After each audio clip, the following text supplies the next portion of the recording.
Song Tianxing. Si Yang Chen, nakakaalis lang ng kamay sa likod ni Yun Xiao, ay namangha sa emosyonal na pagtatanong ni Yun Xiao. Hindi mo kailangang magpanggap na wala kang alam. Ang panloob na lakas na ginamit mo upang gamutin ang aking karamdaman ay ang derivation of derivatives ni Lucian. Ito ay hindi lamang ang Song Tianxing, ngunit walang ibang mga inapo. Ikaw ay gumagamit ng totoong derived by internal forces, paanong wala kang kinalaman kay Song Tianxing? Sabihin mo sa akin. Song Tianxing, nasaan ang ***** ngayon? Napakabilis na sinabi ni Yun Xiaoxi kaya nakarinig siya ng maraming salita at narinig ang ilang tao sa paligid, off. Bahagyang kumunot ang noo ni Yang Chen, unti-unti niyang naiintindihan ang sinabi ni Yun Xiaoxi, ngunit sumunod, naramdaman ni Yang Chen na maraming bagay ang naging nakakahiya. Tumingin si Huilin sa kanyang mga mata at nagtatakang nagtanong. Guro, ang sinabi mo ay Song Tianxing Song Shibo. Oo, tumingin si Yun kay Yang Chen at sinabi. Sabi ko, bakit ako nakaramdam ng sama ng loob nang makita ko siya? Lumalabas na nilinang niya ang panloob na puwersa ng derivation, at ang hiningang iyon, paano ko malilimutan? Saglit na nag-isip si Yang Chen at nagsabi. Guro Rin, maniwala ka man o hindi, hindi ko alam na ang oras na ito ay tinatawag na matuto mula sa mga klasiko. Hindi ko alam kung nanggaling ito sa Lucian, ngunit sa palagay ko, sabi mo Song Tianxing, may sasabihin ako sa iyo na gusto mong malaman. Ang mga mata ni Yun Yan ay puno ng luha sa mga mata ni Yingying. Talaga. Tapos sasabihin mo. Tumingin si Yang Chen sa paligid at sinabi kay Tian Longgai at sa iba pa. Nakaalis na kayong lahat, at ang sumunod na pag-uusap, ang ilang nilalaman ay hindi angkop para sa publisidad. Hoy, ano ba naman, curious din kami, palihim na sabi ni Tian Long. Dragon, lumabas ka. Ang malamig na mga mata ni Yun Yanxi ay umikot, at ang pinakamakapal na mukha ni Tian Long ay ilang beses na lamang nakaungol, na iniwan ang isang grupo ng mga tao na umalis sa Dragon Court. Sa bulwagan, sina Yang Chen at Yun Lan at Huilin lamang ang parehong lalaki at babae. Maaari mong sabihin ito, si Yun Yunxi ay masyadong sabik na umasa, at ang kanyang hitsura ay puno ng mga inaasahan. Tumanggo si Yang Chen at inayos ang kanyang mga iniisip. This thing has to start from the Zero Organization. I think you should know Zero. Kumunot ang noo ni Clouds, Zero. Natural alam ko na minsan ang world's first killer organization. But later I heard that you was annihilated by one person, hindi ako naniwala dati, pero nadapa lang ako nang makita ka, naniniwala ako na taglay mo ang lakas na iyon. Ang iyong kapangyarihan sa pakikipaglaban ay hindi ang kayang makamit ng mga tao. Mapait na ngumiti si Yang Chen. Sa katunayan, maraming tao ang hindi nakakaalam. Nagtrabaho ako noon para sa Zero. Kahit na, nagsimula akong mamuhay sa Zero mula sa simula ng memorya. Ano? Nalilitong tanong ni Yun Xiao. Bakit naman? Hindi na kailangang magtanong ng sobra ang gurong ito, ngunit masasabi ko sa guro na ang hinahanap mong kanta Tianxing ay nasa Zero din. 8 taong gulang pa lamang ako. Nagkataon na nakilala ko siya sa organisasyon. I don't know. Ano nga ba pangalan niya? Dapat importanteng tao siya sa organisasyon. Naalala ko na curious lang siya, may anak na may lahing Chinese sa organisasyon, tapos kailangan ko siyang matuto ng masipag. Iyon ay, ang, deriving the derivatives, ni Shitai. Hindi ko alam kung ano iyon noong mga oras na iyon, ngunit pagkatapos ng bawat sesyon ng pagsasanay, hanggat siya ay nagsasanay ayon sa kanyang sinabi, ang katawan ay makakabawi ng mabilis. Sa pagsasalita tungkol dito, ang mga mata ni Yang Chen ay nagpapakita ng kaunting nostalgia. Noong mga oras na iyon, ang medyo may edad na lalaki na awkward ay parang nag-smirk pa sa kanyang sarili ng isang bote ng alak. Paglaon, noong ako ay 10 taong gulang, tinanggap ko ang isang eksperimento sa mga bata mula sa maraming iba pang mga bansa. Ang ibang mga bata, lahat patay, ako lang ang nakaligtas. Sa oras na iyon, napagtanto ko na ang pagsisikap ay tiyak na hindi Nagpapasalamat ako sa lalaki hanggang ngayon, at alam ko na ngayon, ang pangalan niya ay Song Tianxing, medyo ironic. Si Yun Xiaoxi ay masyadong malakas at tumatawa. Ang pagbabasa ng mga banal na kasulatan.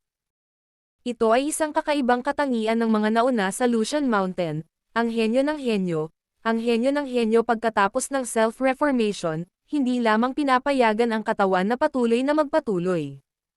Baguhin ang sarili. Pagkatapos ng pinsala, mabilis itong gumaling. Higit sa lahat, hindi ito nagbubunga ng demonyo. Hinihiram nito ang yin at yang ng langit at lupa, at nakukuha ang mga likas na batas ng lahat ng bagay. Natural na mapalago ng mga tao ang kanilang mga kasanayan sa mga araw ng linggo. Gayunpaman, dahil napakahirap nilang unawain, kailangan nilang unawain. Pagkakataon, mga taong matagumpay na makapaglinang, walang nasa gitna, kanta ng kanta ay dapat lamang na makita ang iyong mga ugat bago sila ituro sa iyo. Kung hindi, ang pagsisikap na ito mawawala talaga. Ito ay naging ganito, natigilan si Yang Chen. Hindi nakakagulat na magagamit niya ang panloob na pressure na ito upang sugpuin ang kanyang marahas na init ng ulo. At hindi ko alam kung nakalkula ito ni Song Tianxing sa mahabang panahon, o ginawa ito. Hindi sinasadya, at itinuro ang kasanayang ito sa kanyang sarili, para lamang matulungan ang kanyang sarili. Pagkatapos ng bagyo, maaari mo ring hayaan ang iyong sarili na maalis ang mga pagpatay sa asterisk. Tama, ang iyong panloob na lakas ay napakalakas. Nakapag-cultivate ka na ba sa mga unang antas? Nag-aalalang tanong ni Yun Yunshi.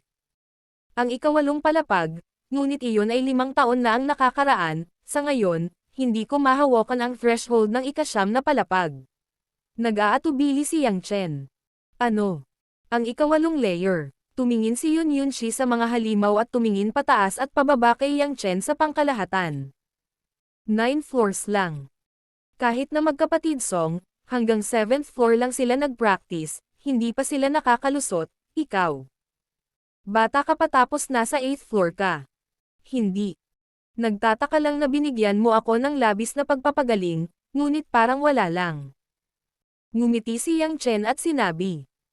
Hindi, walang paglilinang, magkakaroon ako ng malaking problema. Kung hindi dahil sa bilis ng pagsisikap na ito, sana ay umabot na ito sa ikawalong palapag noong mga unang taon. Kahit na mabisa ang mga gamot ni Jane, hindi makontrol ni Yang Chen ang mga kaguluhan sa kanyang utak sa tamang panahon. Saglit na nag-isip si Yun Xiaoxi, nag-alinlangan at nagtanong. Iyon. Mga kapatid ni Song at iba pa ngayon, saan? Wala na siya sa mundo, sabi ni Yang Chen nang may panghihinayang. Noong 9 na taong gulang ako, natutunan ko lang ang buong set ng isip, at kinuha niya ang lason. Ano? Masyadong malambot ang mga binti ni Yun Xiao, at halos hindi siya mapaupo sa lupa. Nararapat lamang sa pagmamadali ni Weilin na hawakan ito. Senior brother. Hindi mo ako mapapatawad sa huli. Ayokong magkita tayong muli hanggang sa mamatay ako.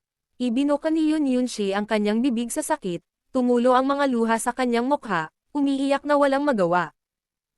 Nakita ni Yang Chen na masyadong malungkot si Yun Xiao para umiyak, at wala na siyang masabi pa. Bumantong hininga siya at lumabas ng Dragon Hall. Hindi ko inaasahan ang pangyayaring ito sa lugar ng Tibet, ngunit nalutas din ang misteryo sa aking puso. Ang taong nagturo sa kanya ng napakagandang gawaing ito ay naging isang tao sa kabundukan. At dahil si Yun Xiaoxi ay veterano ng Yanhuang Iron Brigade, kung gayon si Song Tianxing ay gumanap bilang kanyang kapatid, siya ay dapat na eksperto din sa Yanhuang Iron Brigade. Gayunpaman, bakit pumunta sa ibang bansa si Song Tianxing at pumunta sa Zero para maging isang napakalakas na mamamatay?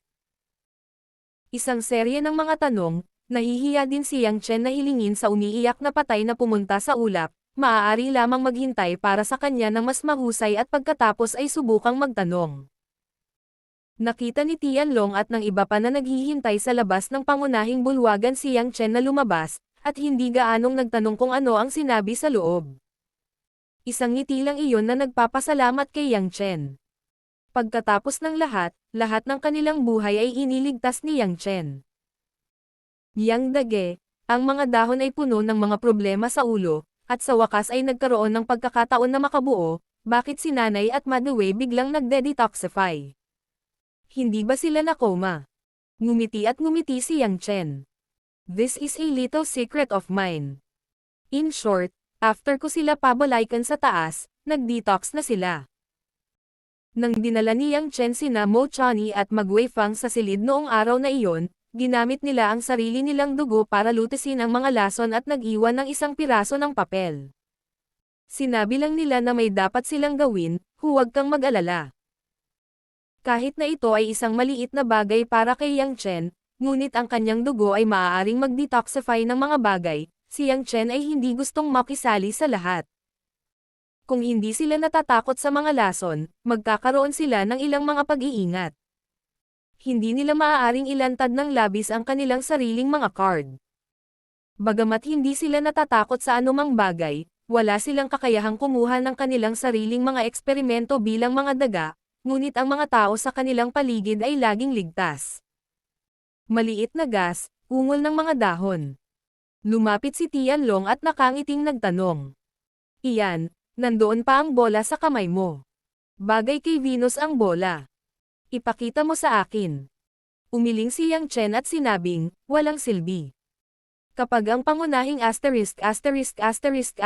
anting-anting ay nagamit ng isang beses, ito ay mawawala mismo.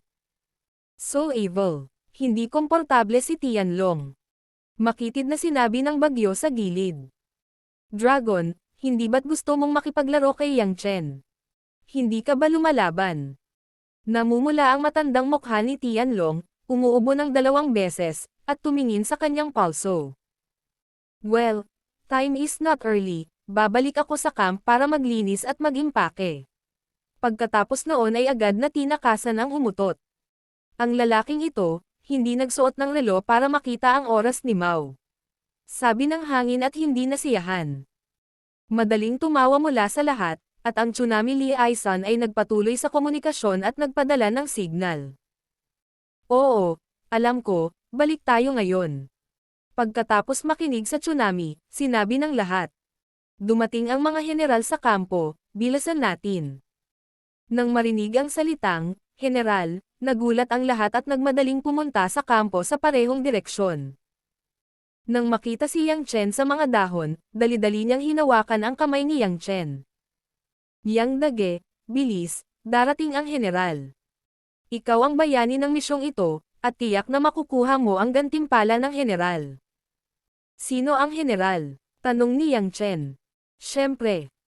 Ang pinuno ng ating Yanhuang Iron Brigade, ang general ay ang bayani ng ating bansa, at ang 8 miyembro ng grupo at ang Dragon Group ay nakikinig sa general. Pagmamalaking sabi ng dahon.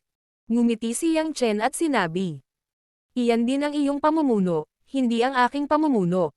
Sa isang mahigpit na kahulugan, ako ang kuko ng iyong general. Nang matigilan ang mga dahon, naalala ko na si Yang Chen ay hindi isang tao sa Yanhuang Iron Brigade. Binitawan niya ang kanyang kamay ng may panghihinayang. O sige, mauna na ako. Nang ang mga dahon ay hindi nawala sa mahabang panahon, sa pasukan ng Templo ng Dragon, tinulungan ni Huilin Xiaodao ang maputlang ulap na mangkukulam na lumabas din. Si Yun Xiaoshitai ay orihinal na mukhang hindi nasisiyahan sa mature na hitsura ng 50, bigla itong tila 12 gulang. Mga taong gulang, at maging ang mga kulubot sa kanyang mukha ay mas malalim. Nang makitang nakatayo si Yang Chen sa labas ng pinto, si Yun Xiao ay isang bihirang ngiti. Tara na, kahit hindi yan Huang Iron Brigade, ang taong iyon, kailangan mong puntahan ito. Hindi maintindihan ni Yang Chen kung bakit sinabi iyon ni Yun Xiaoshitei, ngunit tumanggo siya. Hindi bababasa, kailangan niyang lumipad pabalik sa bayan ni Mo Chani. Nang bumalik sa account ng militar sa bakana ng Lambak, mayroon ng isang silver-black helicopter na kapareho ng modelo sa open space sa labas ng military account. Ilang matitibay na gwardya ang nakatayo sa labas ng kwente ng militar. Mula sa momentum, lahat ay hindi ilang tao ang natalo sa Dragon Group. Matapos sundan ni Yang Chen si Yun Xiaoshitei sa account ng militar, ang mga taong nakakita sa Yanhuang Iron Brigade ay maayos na nakatayo sa isang hilera. Sa harapan nila, nakatayo ang isang lalaki na may uniforme na dark green at matangkad ang katawan. Napakahirap ng misyon na ito. Walang mali sa mismong misyon. Ngunit ang matagal nang nawala na paghihimagsik at ang mapanganib na mga taong nasasangkot ay isang matinding pagsubok para sa inyo. Masaya ako, nakatayo kayong lahat sa harapan ko. Pamilyar ang boses ng isang medyo may edad na nang marinig niya ito sa malayo. Nang pumunta siya sa paligid kasama si Yun Xiaoshite at ang kanyang mga amo, biglang naalala si Yang Chen pagkatapos harapin ang lalaking unipormeng militar. Ito pala ang lolo ni Lin Ruoxi, si Lin Shiguo. Nakita ni Lin Shiguo si Yang Chen. Tila hindi ito masyadong inaasahan, ngunit ang makita ang mukha ni Yang Chen ay hindi masyadong maganda, at ang ekspresyon ni Yun Lin ay medyo nasasabik, ngunit may ilang mga sorpresa. Narito ka, tumingin si Lin Shiguo sa mga ulap at tila totoo. Sa sulok sa likod ni Lin Shiguo, isang kulay abo na damit ng kulay abo na damit, na nakikita ang mga ulap, ay nagpakita rin ng isang masayang kulay. Tumingin si Yun Xiao kay Lin Shiguo sa isang komplikadong paraan at tumanggo. Sinabi niya sa ibang mga tao sa madla. Labas kayong lahat, may kakausapin ako sa general. Tianlong at iba pa ay medyo atubili. Nagtataka rin sila kung bakit kakaiba ang hitsura ng mga general at Yun Xiaoshite. Ngunit nang makitang si Lin Shiguo ang tila default ng utos ni Yun Xiao, kailangan niyang umalis sa military account. Bilang resulta, si Lin Shiguo ay naiwan sa account ng militar sa sandaling ito, at ang matandang lalaki na hindi mapaghihiwalay kay Lin Shiguo ay nakaharap kay Yang Chen. Nakaramdam ng awkward si Yang Chen. Kung tutuusin, ayon sa katotohanan, ang lalaking mukhang medyo bata sa kanyang paningin ay ang lolo ng kanyang asawa. Iyon ay, ang kanyang lolo, ngunit dahil si Lin Ruoxi ay tila may masamang relasyon sa kanilang pamilyang Lin, si Yang Chen ay hindi alam. Paano haharapin si Lin Shiguo? Mas malapit, ang asawa ay hindi masaya, nahiwalay, tila hindi nararapat. Puno na ngayon si Lin Shiguo ng mga emosyon at detalye ng mga ulap. Yon, ang huling pagkikita ko, 3 taon na ang nakalipas, talagang nag-aalala ka, hindi mo ba ako pinapatawad sa pagiging asawa ko sa buhay na ito? Asawa. Medyo nahihilo ang ulo ni Yang Chen, nararamdaman, si Yun Yunxi ay asawa ni Lin Shiguo. Ibig sabihin, ang silid ni Lin Jiasheng na pumiga sa lola ni Lin Ruoxi. Pero, umupo lahat sa main room, bakit ka pa lumabas para maging monghe? Kumunat ang noo ni Yun Xiao at nagsabi. Huwag mo akong tawaging ganyan, at, gaya ng sinabi ko noon, kung hindi ko titingnan ang maliit, malungkot at mahirap ni Huilin, pinutol ko na ang lahat ng relasyon sa iyo. Si Huilin, na laging lumuluha, ay nakinig, at ang pink na bibig ay pipi, at ang malinaw na mukha ay puno ng kalungkutan. Lola, pinapatawad mo na ba talaga ang lolo ko? Kahit ako ay hindi galit kay lolo, bakit hindi tumanggi si Lola? Patawarin mo kami, sabay na tayong umuwi, magkakasama ang lahat, ang saya-saya. Shut up, little girl knows. Biglang sumigaw si Yon Yushi kay Huilin ng malakas at mahigpit. Wala po Lola. Pero maaari mong tawagan si Lola ng privado, syempre, dapat kang tawaging Lolo. Gusto pa ring lumaban ni Huilin. Wala, si Yon Yunxi ay masyadong mayabang. Hindi siya karapat-dapat sa iyong lolo, kailangan mong isipin ang iyong namatay na mga magulang, paano ka magkakaroon ng ganoong ama? Paano siya magiging ganoong lolo? Dahil sa sinabi niyan, nakakapanabak ang mood ni Yon, at namumula ang kanyang mga mata, na para bang anumang oras ay masisira niya ang levy. Si Yang Chen, na nakikinig dito, ay lubos na napahiya. Ano? Kahit na si Yun Jishi ay mag-asawa kay Lin Shiguo, si Huilin ay apo pa rin nila. Ayon sa nilalaman ng dialogo, tila na aksidente ang mga magulang ni Huilin dahil kay Lin Shiguo, dahilan upang sumunod si Huilin sa Yun Xiaoshite na mag-isa, at hindi na pinatawad ni Yun Xiaoshite si Lin Shiguo. Si Yang Chen ay medyo naaawa sa kanyang matanda. Dalawang babae, ang isa ay patay, ang isa ay hindi pinapansin, dalawang apo, ang isa ay parang diwata, ang isa ay mukhang duwende, ngunit hindi maaaring manatili ng ligtas sa tabi niya. Ang isa ay napupuot sa kanya, ang isa ay kontrolado ng kanyang lola. Sa pag-iisip nito, naramdaman ni Yang Chen na mas malakas siya kaysa kay Lin Shiguo. At least ang sarili niyang mga babae ay minahal ang sarili nila. Hindi nakakatulong, tumabi si Yang Chen, smirk. Si Lin Shiguo ay nababagabag at sumasakit ang ulo. Nang makita si Yang Chen ay biglang ngumisi at masayang ngumiti. Bigla siyang sumigaw. Anak, anong tinatawa-tawa mo? Tinatawanan mo ba ang matatanda? Sumigaw ng masama si Yang Chen. Hindi ito suntok ng paa ng mga tao. He smiled stiffly. No, I just don't have a good brain, how dare to laugh at you. Masyadong malamig si Yun Xiao. Lin Shiguo, huwag mong samantalahin ang kanyang edad, ibubuli niya si Yang Chen na bata, mas makapangyarihan siya kaysa sa iyo. Kung wala siya, lahat tayo ay mamamatay sa balangkas ng sira. Blade. Next. Kung dumating ka sa big day, hindi mo na ito mababawi. Ni hindi mo matatalo ang ahente ng Blue Storm. Pinilit ni Lin Shiguo ang kanyang galit at sinabi. Ito ay inaamin ko, iniulat ng tsunami ang sitwasyon noong panahong iyon. Ngunit kahit na nailigtas niya ang lahat, siya ay isang bayani ng araw, hindi niya matatawa ang mga matatanda. Sino bang matatanda ang binibilang mo? Hindi kayang labanan ni Yang Chen ang chismis mo. Ipinagtanggol ni Yon Yushi si Yang Chen. Kakaiba ang ngiti ni Lin Shiguo. Yon, matagal ka nang nakatira sa kabundukan, hindi ko alam ang kabundukan. Ang paraan ng batang ito ay napakatalino. Ngayon, siya ang aking tunay na apo. Sa sandaling ito ay sinabi, sina Yon Yushi at Huilin ay parehong nag-squat. Pagkatapos, natural na hindi nila iisipin na si Yang Chen ay asawa ni Huilin, at hindi iyon iisipin ni Huilin. Ang tanging paliwanag ay, sabi mo, sinabi mo sa kanya, masyadong hindi makapaniwala si Yun Xiao, at bahagyang nanginag si Yang Chen. Si Huilin ay labis na interesado sa mukha, na para bang tuklasin ang bagong mundo, at muling tumingin kay Yang Chenlei. Tumanggaw si Lin Shiguo.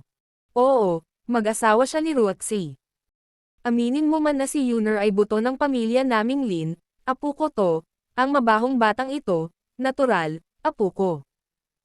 Si Yun Xiaoxi ay masyadong nabighani, at ang kanyang mga mata ay medyo nakakatawa. Lin Shiguo, talagang mayroon ka, ang magandang apo na hindi nakikilala sa iyo. Sa huli, ito ang naging lubod na tinitirhan mo sa Jianglong. Pinakasalan ni Yang Chen si Lin Ruoxi. Inayos mo ito ng matagal. Wala akong inayos, I swear. Sinabi ni Lin Shiguo Zing. Nang makita ang pagtanggi ni Lin Shiguo sa pagsuway, ang pangunawa niyon, si Lin Shiguo, maaaring matukso ang lalaking ito, ngunit tiyak na hindi ang uri ng tao na madaling magmura. Hindi ba yon ang inayos mo? Nag-alinlangan si Yun Xiao. Yumuko si Lin Shiguo kay Yang Chen, nang makita ang hitsura ni Yang Chen na, hindi ko negosyo, mas hindi ka nais-nais, sumisigaw. Bad boy, sabi mo, anong magagandang bagay ang ginawa mo?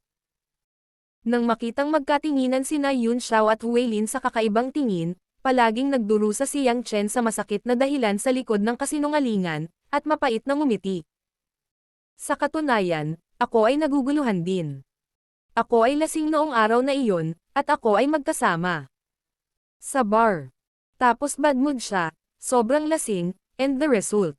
We were so embarrassed. Mabuti. Saan? Anong ibig mong sabihin? Ang dalisay at mabait na Huilin ay isang nalilito, hindi malinaw. Si Yun Yunshi ay masyadong lumalapit. At alam niya ang mga alituntunin ng pamilya ni Lin. Natural na malinaw, agad na hinawakan ang hilt sa isang kamay, hindi makapaghintay na bumunot at pagkatapos ay pumutol ng ilang mga espada, ang galit sa bakal ay hindi isang bakal na lagusan. Basahin ang ika-4 na kabanata ng Ang Derivatives. Paanong hindi mo makontrol ang isang lalaki at babae? Ito. Teacher Din, makikita mo si Huelin na alam mong kung hindi mas malala ang batis kaysa Huelin, pupunta ako sa bar para maghanap ng babae. Kapag nakatagpo ako ng ganoon kagandang produkto, wala akong matiis. Masyado ring tumanggi si Yang Chen, may sinabi lang si Zhang Ko sa puso ko. Ano? Nakinig si Lin Xiaoguo, sumulyap ang kanyang mga mata, at nagalit. Mabahong bata ka. Kapag ang apo ko ay ang uri ng hooligan sa nightclub. Hindi. Pare, ang lakas ng loob kong sabihin, sabi ko nga inosente ako. Gawin mo lahat, ano ba ang kainosentehan ng lalaki mo? Nagtatalo si Yang Chen na sinusubukan niyang ipaliwanag ang ilan pang mga pangungusap, ngunit narinig niyang biglang malakas si Lin Xiaoguo. Teka. Yuner, anong sabi mo? Anong nilinang ni Yang Chen? Nagtatakang tanong ni Lin Xiaoguo. Unti-unting hangin na si Yun Xiaoxi, at tiningnan niya ito. Upang basahin ang mga class eco, at ang ikawalo ay mabigat, si Yang Chen ay isang pro-disciple ni Song Shi. Diretso si Lin Xiaoguo, at ang kulay abong damit ni Lin Xiaoguo, na tahimik na nasa likod, ay tumingin din kay Yang Chen na nakahinga ng maluwag. Kanta kuya, he's alright? Seryosong tanong ni Lin Xiaoguo. Si Yun Xiao ay tahimik, sa gilid ng Huelin ay nagsabi. Huelin, sabihin mo sa kanya na makinig. Tumanggo si Huelin at hiniling na tawagan ang lolo, ngunit agad niyang binago ang kanyang bibig sa takot. Ang general ang sinabi sa amin ni Yang Chen. Si Song Shibo ay pumanaw na maraming taon na ang nakakaraan. Sa ilalim ng malinaw na boses ni Huelin, nakinig si Lin Xiaoguo sa mga nakaraang kaganapan na binanggit ni Yang Chen. Sa huli, hindi niya hinayaang tumulo ang lumang luha. I'm sorry for Brother Song, but unfortunately, I'm sorry na ang buhay na ito ay hindi masasabi sa kanya. Sabi ni Lin Xiaoguo. Sinalubong siya ng malamig na mga mata ni Yun Xiao. Kakagawa ko lang ng desisyon. Dahil hindi natin kayang bawiin ang kahihiyan ng kapatid ni Song, si Yang Chen, bilang isang Rum-Ord disciple ng kapatid ni Song, ay sinubukan ang lahat para makabawi sa kanya. Compensate. Paano mag-make up? Tumangala si Lin Xiaoguo at tumingin sa mga ulap, at tumingin sa parehong nalilitong Yang Chen. Bahagyang tumaas ng ngiti ang bibig ni Yun Xiao, gusto kong hayaan si Huelin, maging asawa ni Yang Chen. Nang sabihin ni Yun Xiao ang pangungusap na iyon, maging si Yang Chen, Huelin o Lin Xiaoguo, ang tatlong isip ay nataman at ganap na natulala. Ang kapaligiran sa ulat ng militar ay nasa estado ng solidification para sa isang oras, at walang nagsalita. Pagkaraan ng mahabang panahon, bumagal muna si Yang Chen, hinawakan ang kanyang noo, at tinansya ang pagiging tunay ng mga salita. Siguro din, kung tutusin, hindi naman kailangang masyadong open ang cold jokes, we laugh very low. Si Yun Xiao ay mukhang kahanga-hanga. Sa tingin mo ba nagbibiro ako? Yun, kasal na si Yang Chen kay Roaxi, sinabi ko na sa iyo. Sabi ni Lin Xiaoguo. Parang nakangiti si Yun Xiao. Paano kung magpakasal, ito ay isang sertipiko lamang.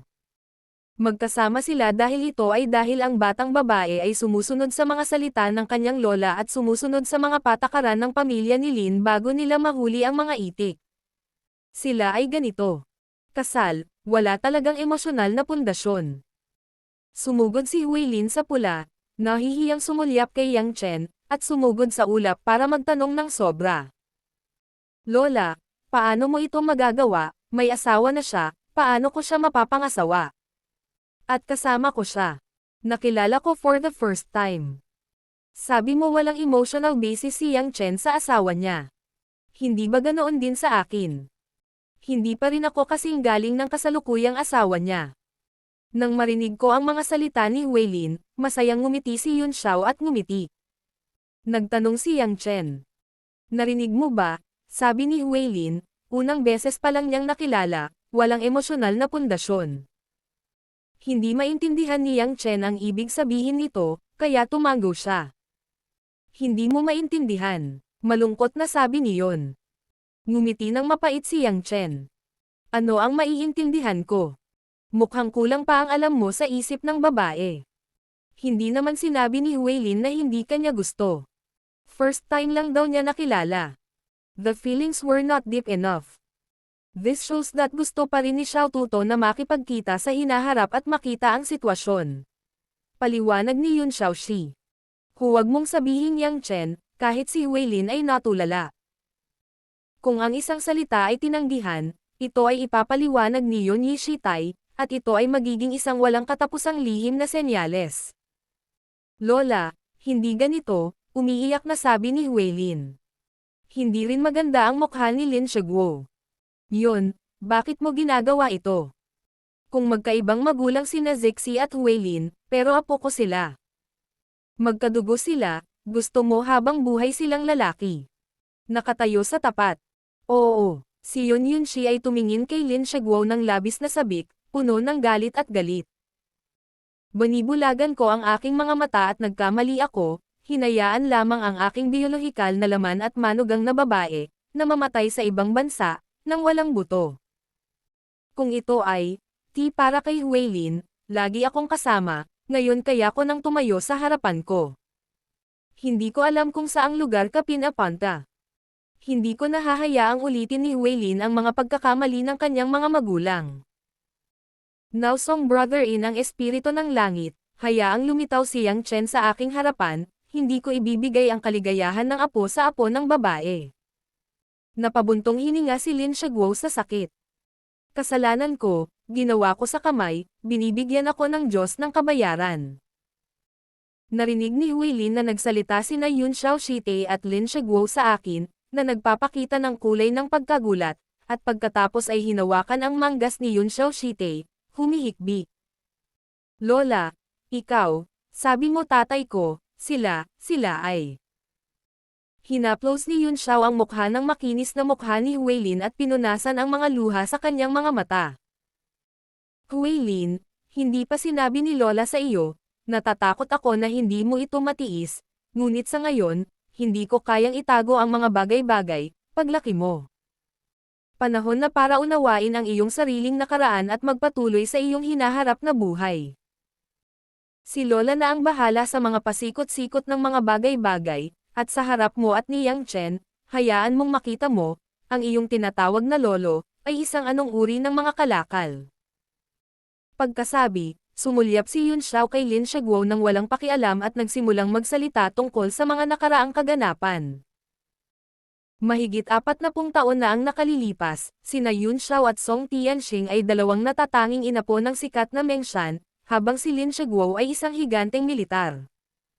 Pagkatapos ng mga founding father, si John G. ni Lin. Matapos makapasok ang 3 tao sa Yanhuang Iron Brigade, sila ang naging pinaka-elite na kasama sa Dragon Team. Noong panahong iyon, nagustuhan din ni Yun Xiao si Lin Shiguo sa kanyang paulit-ulit na misyon. Gayunpaman, si Song Tianxing, na lihim na nag-aalaga kay Yun Xiao, ay nagsimulang makaramdam ng awkward, ngunit siya ay tahimik lamang na pinagpala ng kanyang pagmamahal sa kanyang mga kasamahan at kapatid na babae. Dahil lumabas si Yun Xiao sa sikat na pinto, sinuportahan siya ng mga magulang ni Lin na makipag-usap kay Lin Shiguo. Hindi na kailangang sabihin ang hitsura ni Yun Xiao, at naranasan nila ang maraming sandali ng buhay at kamatayan na magkasama. Mabilis na umunlad ang relasyon ng dalawa. Noong panahong iyon, ang pagkakasangkot ni Lin Shiguo sa isang French mission ay tinambangan, at sa ilalim ng malubhang pinsala, nakatakas siya mula sa apartment ng isang babaeng estudyante. Ang babaeng estudyante, na ibang-iba sa mundo kay Yun Xiao, ay medyo magkatulad ngunit pareho silang maganda. Ang isang buwang pananatili ng babaeng estudyante sa Lin Shiguo ay nagbigay daan kay Lin Shiguo na makalimutan siya. Maging siya ay nagpasya na bumalik sa bansa at sabihin sa mga matatanda ng pamilya ni Lin na pakasalan ang babaeng estudyante bilang kanyang asawa. Ngunit ang mga bagay ay hindi maaaring palaging katulad ng kagustuhan ng mga tao. Ang background ng pamilya ng babaeng estudyante ay isang ordinaryong pamilyang mangangalakal, maging sa henerasyon ng lolo, na nag-react sa reaksyonaryong tao. Ang gayong babae, para sa marangal na linya ng mga iginagalang na mga kadugo, ang founding father ng bansa, ay hindi isasaalang-alang ito sa lahat. Sa mga tagapagmana ng pamilya Lin. Kahit na ang dalawang tukso ng hinaharap na taiman ng Huangshan Iron Brigade, at ang pagpili ng babae, ay pinaalis sa malungkot na pagpili ng pamilya Lin, pinili ni Lin Shaguo ang una. Sa huli, binasag ni Lin Shaguo ang mga ulap, ngunit ang kanyang puso ay palaging nasa paligid ng babaeng estudyante. Kahit pagkatapos niyang magpakasal, pumunta siya sa China Sea para makipagkita sa kanya. Ito rin ang dahilan kung bakit ang lola ni Lin Ruaxi ay walang asawa sa buong buhay niya, ngunit ang kanyang anak ay may manugang na babae at si Lin Ruaxi ang apo. Nang mabuntis ang lola ni Lin Ruaxi, kinailangan ni Lin Shaguo na sabihin ang katotohanan na siya ay kasal. Sa oras na iyon, nag-imbestiga rin si Yun Xiao sa pamamagitan ng iba't ibang channel at alam niya kung bakit hindi na ganoon kamahal si Lin Shaguo tulad ng dati. Alam ni Yun Xiao na napakalungkot ng pagkakanulo ni Lin Shaguo. Minsan na siyang umiyak sa harap ni Song Tianxing, ngunit nang galit na gustong patayin ni Song Tianxing si Lin Shaguo, pinigilan ni Yun Xiao si Song Tianxing. Nang dumating si Song Tianxing, napagtanto niya na kahit anong pilit niya, tanging si Lin Shaguo lang ang nasa puso ni Yun Shaguo. Kahit na ginawa ni Lin Shaguo ang mga nakakahiyang bagay, si Yun Xiao pa rin ang kanyang asawa, at si Song Tianxing ay kanyang kapatid. Simula noon, hindi na nagpaalam si Song Tianxing, kahit na malungkot sina Yun Xiao at Lin Shaguo, wala silang magawa. Kasabay ng paglipas ng panahon, natuklasan ni Yun Xiao na ang kanyang pagtatangka na bawiin ang puso ni Lin Shaguo ay nagiging hindi makatotohanan. Lihim na pinrotektahan ni Lin Shaguo ang industriya ng pamilya ng babae mula sa paglaki at hinayaan ang ilang mga lumang antik ng pamilya ni Lin na hindi maglakas loob na makitungo sa kanila ng dali. Sa kabilang dulo, palaki ng palaki ang agwat sa pagitan nila ni Lin Shaguo. Pagkalipas ng mahigit 2 dekada, ang nag-iisang anak ni Yun Xiao at Lin Shaguo ay ikinasal sa loob ng 1 taon. Pagkatapos lamang nilang ipanganak ang kanilang apo na si Lin Hui, ngayong wala pang 3 buwang gulang si Hui Lin, nagpadala si Lin Shaguo ng parehong anak na lalaki at manugang sa Dragon Group. Nakompleto ng rehiyon ng Kashmir ang isang misyon ng pagpatay. Si Lin Shaguo ay sikat sa kanyang pagiging hindi makasarili, kaya ang mga tao ni Lin ay madalas na nangunguna sa harapan. Ngunit sa pagkakataong iyon, hindi na bumalik ang batang mag-asawa ng pamilya ni Lin. Pagkatapos, ang puting ulap na ipinadala ng itim na buhok ay nagdadalamati. Sa paglipas ng mga taon, ang kawalang kasiyahan at hinanakit ni Lin Shaguo ay sa wakas ay sumiklab matapos mamatay ang kanyang anak na lalaki at manugang. Alam ni Lin Shaguo na kaya lang niya itong bilhin. Sa ilalim ng pagkabigo, determinadong bumalik si Yun Xiao sa Lushan kasama ang kanyang apo na si Lin Hui, at hiniling sa kanyang apo na palitan ang kanyang pangalan ng Hui Lin. Mula sa maliit hanggang sa malaki, siya ay naaayon sa mentoring. Sa 2 dekada na ito, bagamat paminsan-minsan ay banibisita sila ni Lin Shaguo sa kabundukan. Alam din ni Hui Lin na ang lalaking ito ay kanyang lolo, ngunit karaniwang hindi na siya muling nakikita ni Yun Yun, at hindi siya magsasara sa bawat oras.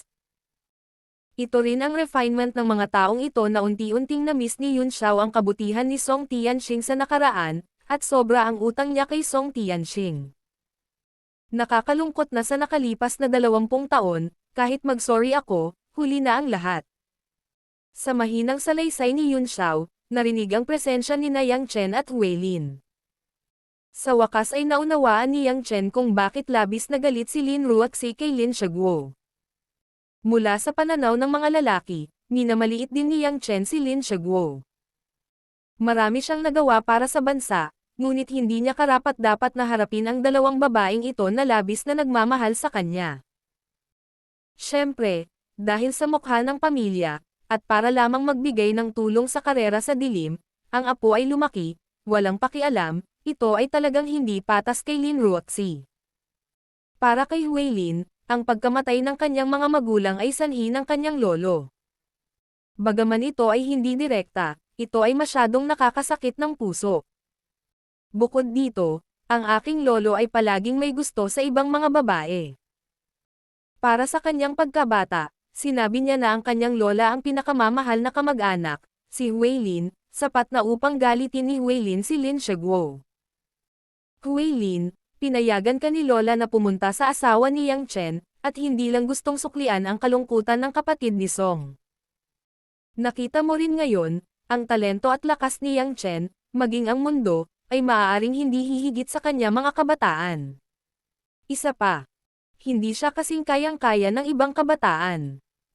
Mayabang at malazwak, bagamat nauubos ang dila, ngunit ang ganitong uri ng tao, ay hindi pagtrato ng babaeng may gusto talaga.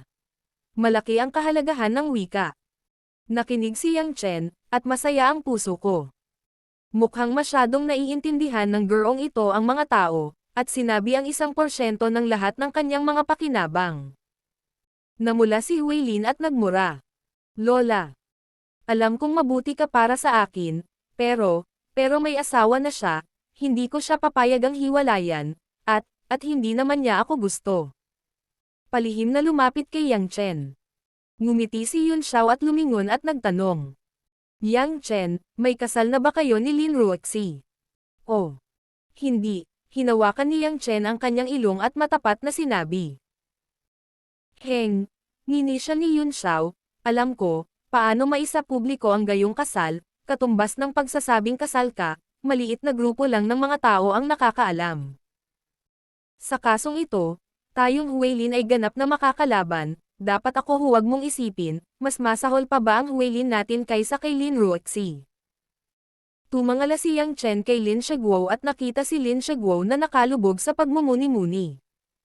Hindi man lang siya nagsalita. Ngumiti lang siya at sinabing. Siyempre hindi. Si Huwaylin ay napakabait, napakasimple, napakaganda. Sa tingin ko ito ay isang normal na tao.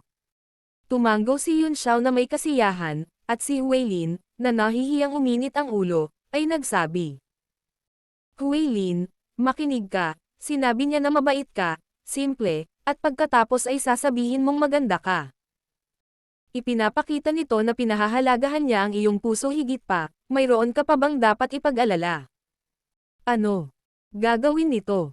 Sa pagkakataong ito, umiiyak si Yang Chen.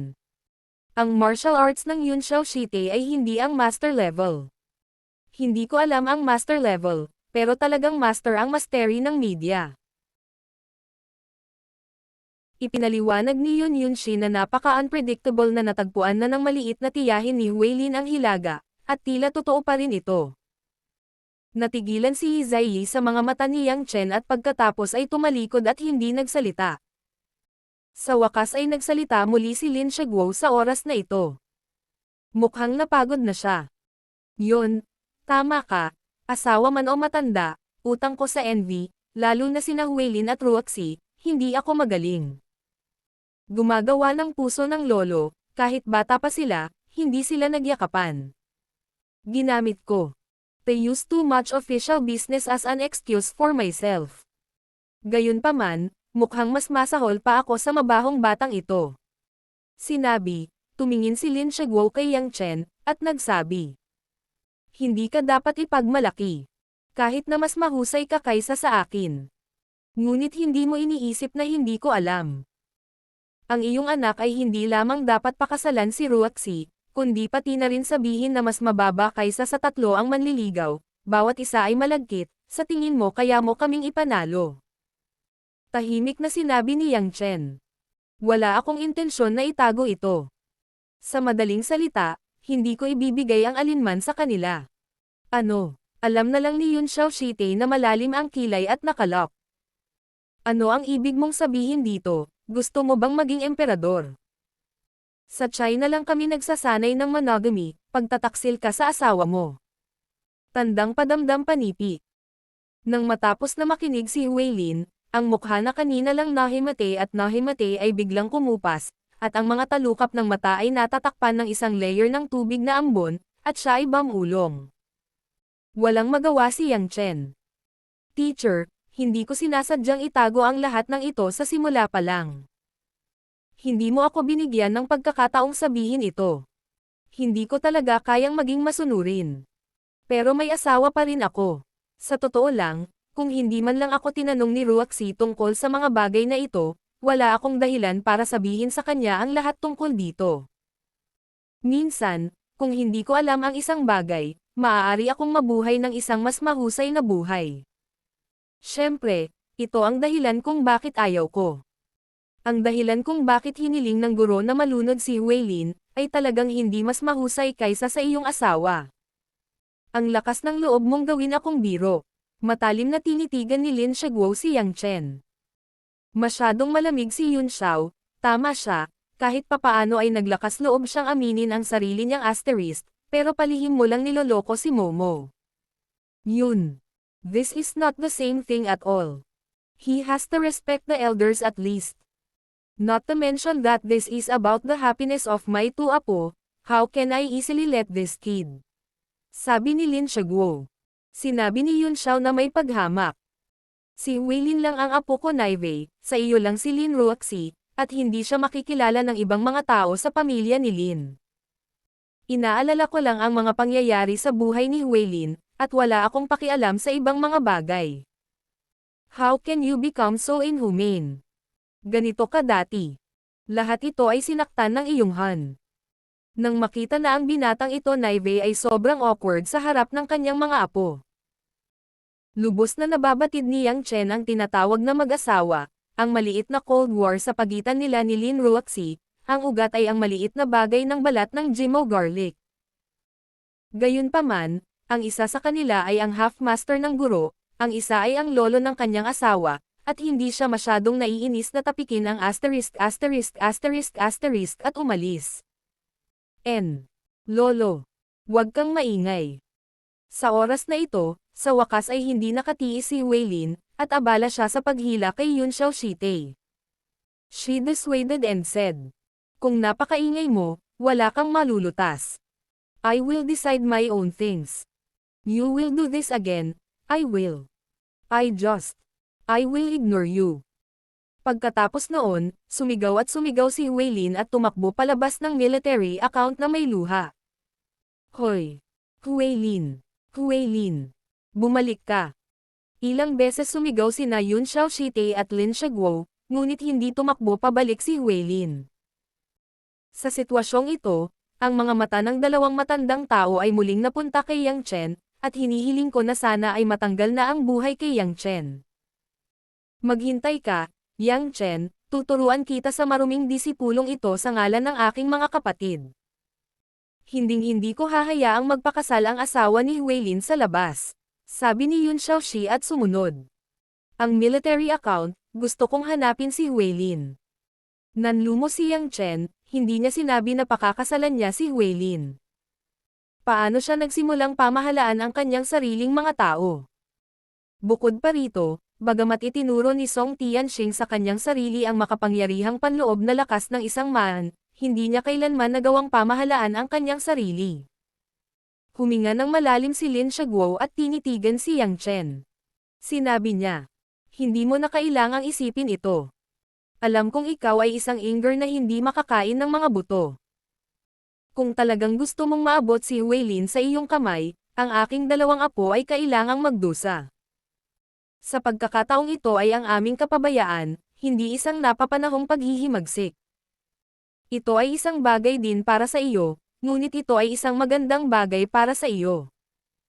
Ang tuktok ay naging palakaibigan sa iyong mga aksyon, hindi sa huli. Aktibong makagambala sa iyong personal na buhay. Ngumiti si Yang Chen. Walang epekto ito sa akin. Pero may epekto ito sa mga tao sa paligid mo. Kahit gaano kakalakas, imposibleng protektahan ang lahat ng Naive tao mo ng sabay-sabay, di ba? Tanong ni Lin Shaguo. Ngumiti si Yang Chen ng malamig. Ang iyong mga tao ay mas mahusay na hindi magkaroon ng ibang mga ideya. Talagang hindi ko mapoprotektahan ang lahat ng sabay-sabay, ngunit maaari kong patayin kayong lahat. Kung nais mong protektahan ng payong ng China ang Yellow Iron Brigade, kung gayon ang Zero ay ganap na malipol, ikaw maaaring subukan. Pinagbabantaan mo ako. Ang mga mata ni Lin Shaguo Jingmang Lian ay kumikislap, isang momentum ng bakal at dugo ang sumambulat. Mukhang walang pakialam si Yang Chen. This is not a threat. It is just a friendly signal. Kung hindi mo ay provoke, hindi ako makakahanap ng gulo.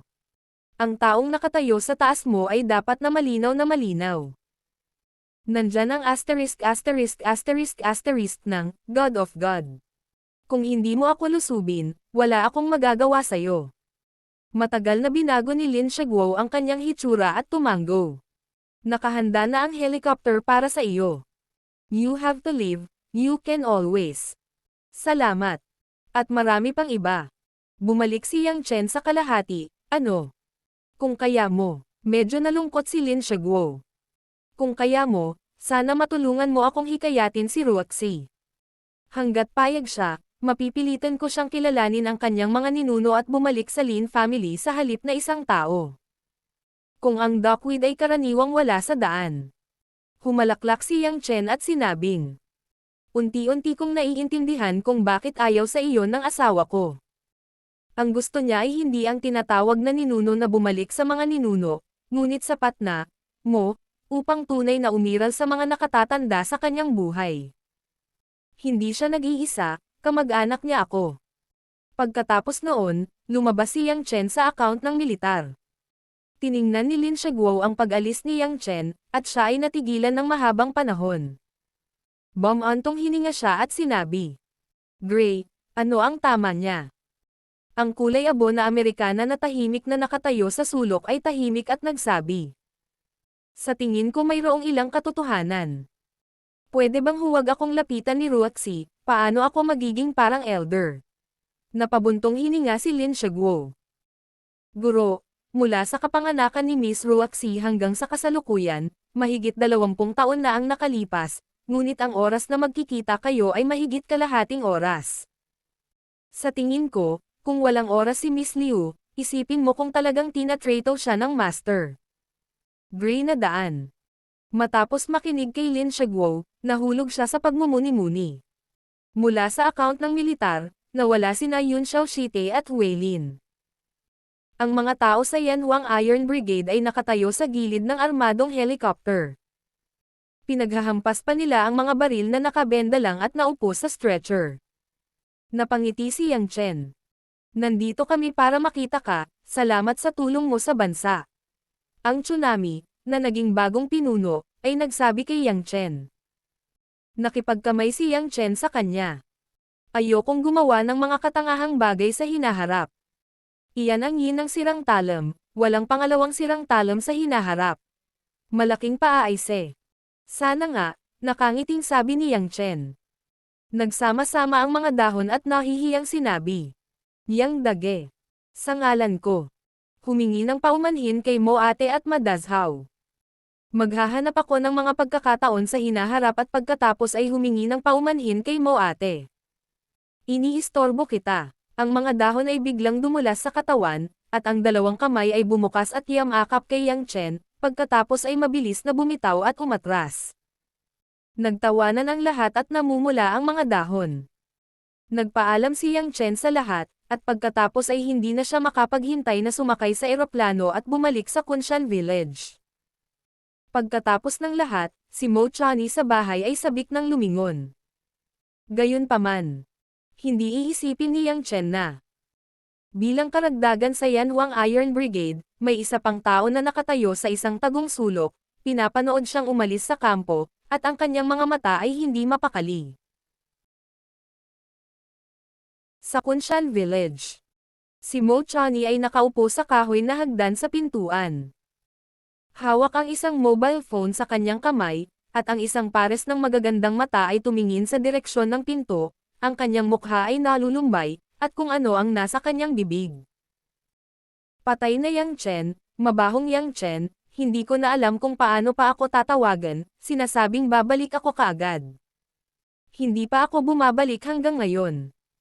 Kung gusto mong mamatay, maaari akong maghanap ng ibang manliligaw. Tama. Patay Yang Chen, mabaho. Yang Chen. Bakit hindi ka bumalik? Walang mangyayari. Bigyan ka ng 3 segundo, bibilanggan kita at lalabas ka sa harapan ko. 3, 2. Kalimutan mo na, sigurado ka sadyang mayabang sa akin, binilang kita at sadyang hindi pumasok sa pinto. Kumuha si Magweifang ng isang palayok ng kanin at lumabas ng kusina. Inilapag na sa mesa ang simpleng farmhouse dish na 3 ulam at isang sopas.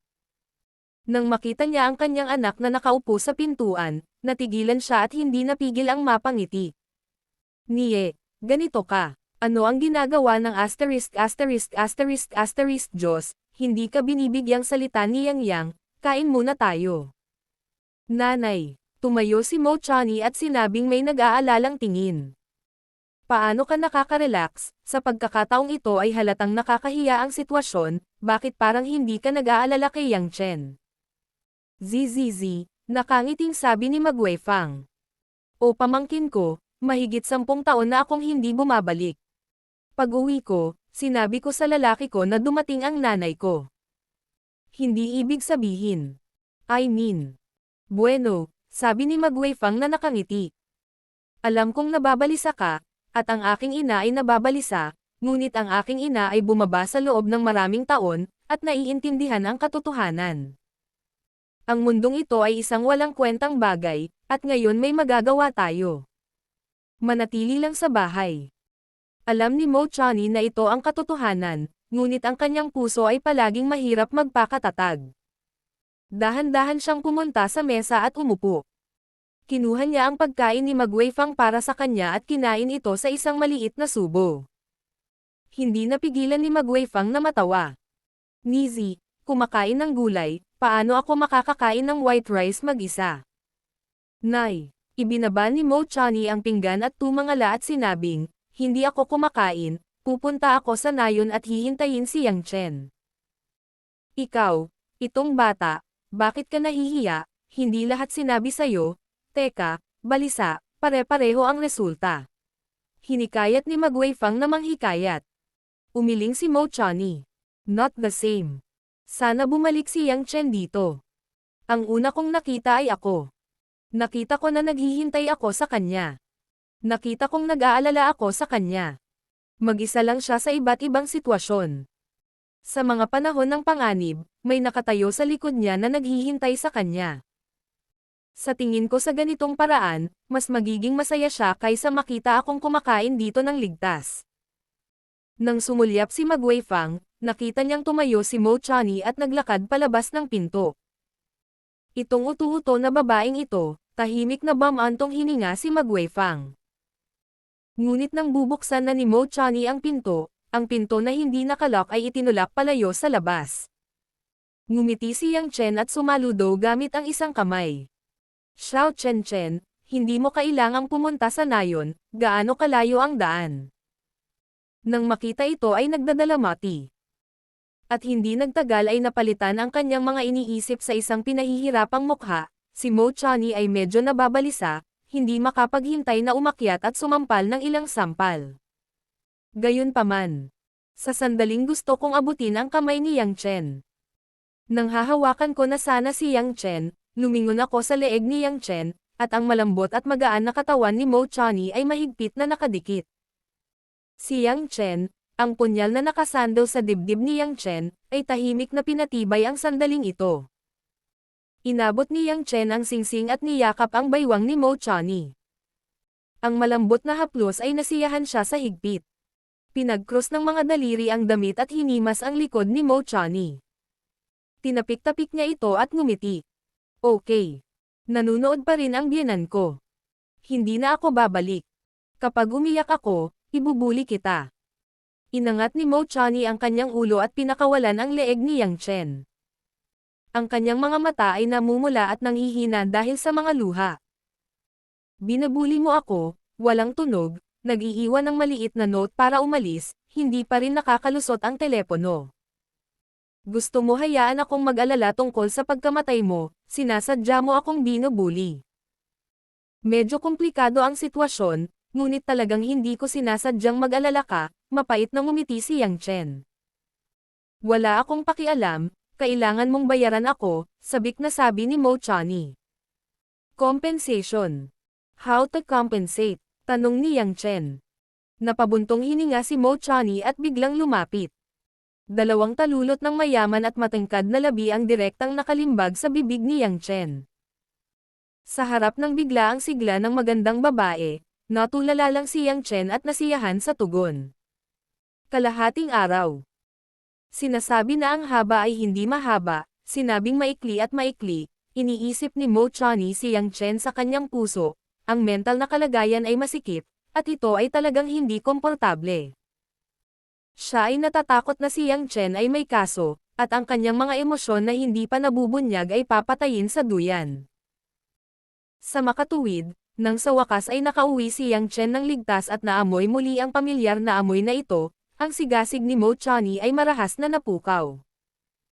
Sa matagal na basang halik, si Mo Chani ay baliw at nahuhumaling na hindi kailanman, na parang gusto niyang ipadala ang lahat ng mabagyo na kaisipan kay Yang Chen sa pamamagitan ng halik na ito.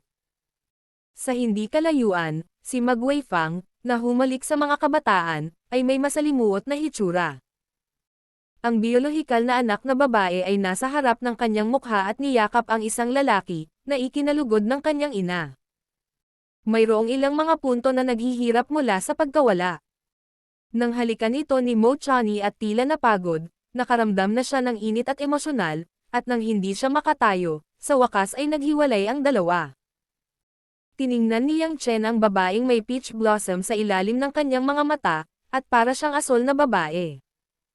Sa kanyang malakristal na boses, may malalim na pagmamahal na nagpapahintulot sa mga lalaki na matuno.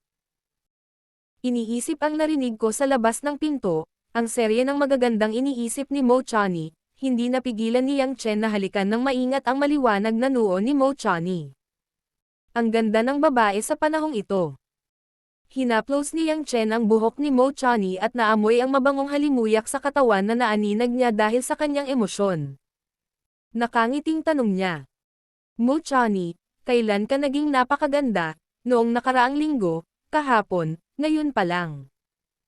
Ang kumikinang na pamangkin ni Mo Chani ay may malabong ngiti. Hindi, gusto kong magsimula sa sandaling nagustuhan mo. Oh. Maasim, mamatay, dapat sapat na, yakapin at yakapin, halikan, gusto mong patayin ang iyong ina. Hindi ako makarinag, nakikinig ako sa ilang namumulang Ma Guifang. Naalala ni Mo Chani na nasa harap pa rin siya ng kanyang ina. Agad niyang binitawan si Yang Chen at sumugod kay Ma Guifang at niyakap si Ma Guifang. Mom, I will kiss you, so it is appropriate. Ay, huwag. Nang hindi hinintay na tumigil si Ma Guifang, hinalikan siya ni Mo Chani sa kanyang mukha. Ikaw ay bata. Hindi napigilan ni Ma Guifang na mapabuntong hininga at sinabing, ang iyong ina, hindi ako isang tao na hindi malaman kung ano ang gagawin, ngunit ayaw mong nasa harap mo. Ako, ang ulo ko ay hindi makasabay sa iniisip ng iyong mga kabataan. Panipi. Pumasok si Yang Chen sa bahay at tiningnan ang pagkain sa isang mesa.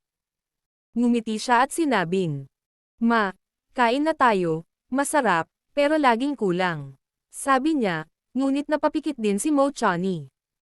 Ngumuso si Mo Chani. Jiao, nag-aalala kami, gusto naming kumain pagbalik namin, bawal kaming kumain. Nizi, huwag kang manggulo, kainin mo na yan. Nakinig si Ma Guifang kay Yang Chen at tinawag ang kanyang ina, masaya. Yang Naivei, maupo ka, bibigyan kita ng mangkok. Mabilis na umupo ang tatlo at nakangiting kumain ng tanghalian.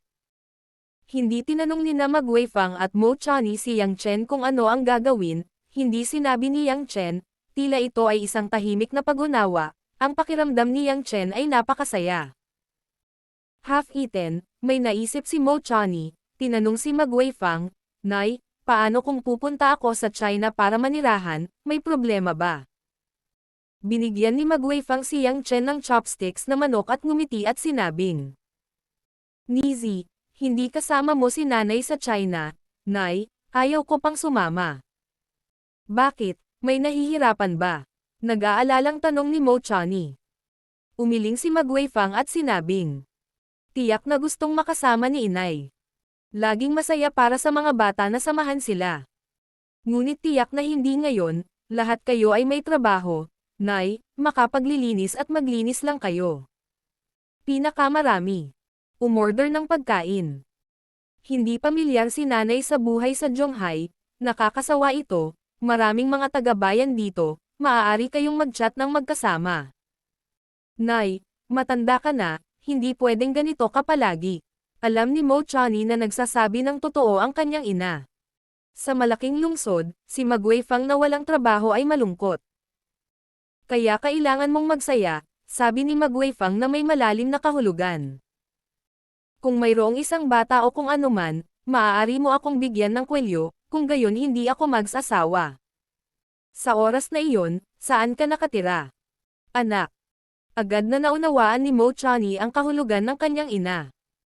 At tumingin kay Yang Chen na may nahihiyang tingin, ngunit nakitang sumisigaw si Yang Chen sa bibig, tila hindi narinig, hindi maiwasang mapatingin sa kanya.